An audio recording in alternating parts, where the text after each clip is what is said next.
When you're going to the doctor and you hear nothing encouraging, that's when your faith is going to have to stand.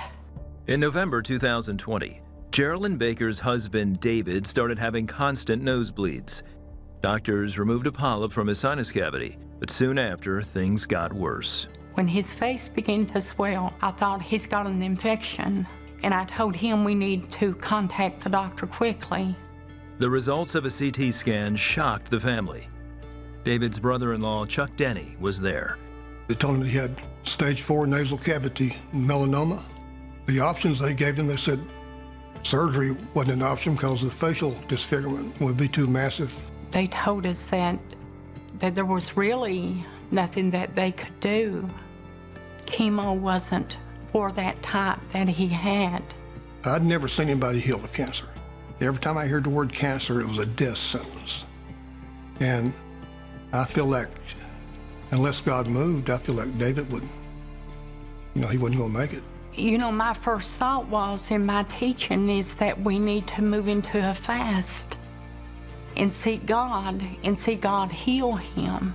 David's face rapidly swelled to the point where he couldn't eat or see out of his right eye. Pastor Mark Gilbert remembers the many prayers from multiple church locations and beyond. Both church families was praying for David, and there was a multitude of other people. It wasn't just our churches. David used to be a pastor himself, so there's a lot of people that he knows that was praying for him in different areas of the country, just believing God for the turnaround in his life. Several times a day, we would pray together. And there was times that you felt like you were just lost for words. You felt like that you were only repeating yourself because you were worn out, you were worn down from this sickness. His condition just kept getting worse, but the prayers at that point, we didn't see much. This was swelling inside of his mouth as fast as it was on the outside, and he couldn't hardly eat. It was just terrible, and we knew that we were facing a horrible storm in life. On Easter morning, Dr. Tom Renfro and his wife Sid were visiting their church for a special prayer service. Remembering her husband's own miraculous healing from cancer, Sid was moved with compassion to pray for David. When I prayed for David, I don't touch people's head. I normally just touch their shoulders, but I did touch his face because I wanted to be very specific and very direct. I remember standing there and I thought, it's going to come off in her hand, because you could feel such a presence of God's Spirit.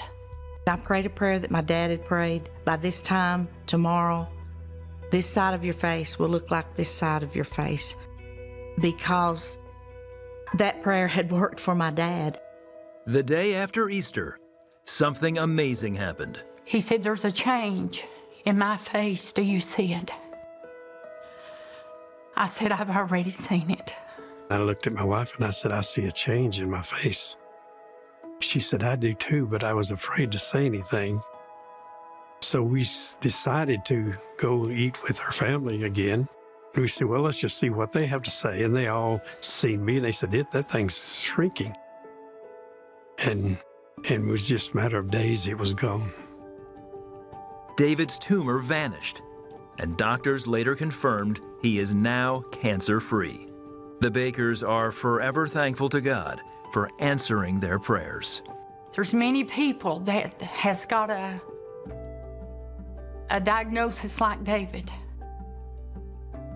and I feel like they saw death.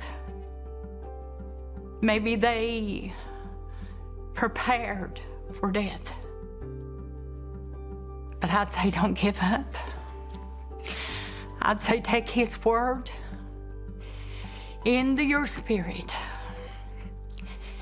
And I'd say believe it with everything you've got. Because that's what we done. What I witnessed with David up close and personal with him, I mean, it just boosted my faith. I mean, I know God can do anything, big, little, it don't matter. He can move in anything. I felt jubilant when I saw the picture and the tumor was gone and he had a normal face. When I see David now, I think about the benevolence of God, the mercy of God, that God in this state of David's life in his older years, that God has proven his faithfulness to him. Well, I'm thankful that, what happened, that God healed me. I'm thankful for that. I've never doubted what God was capable of doing. I've always believed that he's the healer, that he can heal cancer, he can heal heart attacks, he can heal anything that's affected man. He can take care of it if we'll just believe him and walk in his word and not let doubt and unbelief, because that stops the hand of God. But I'm very thankful.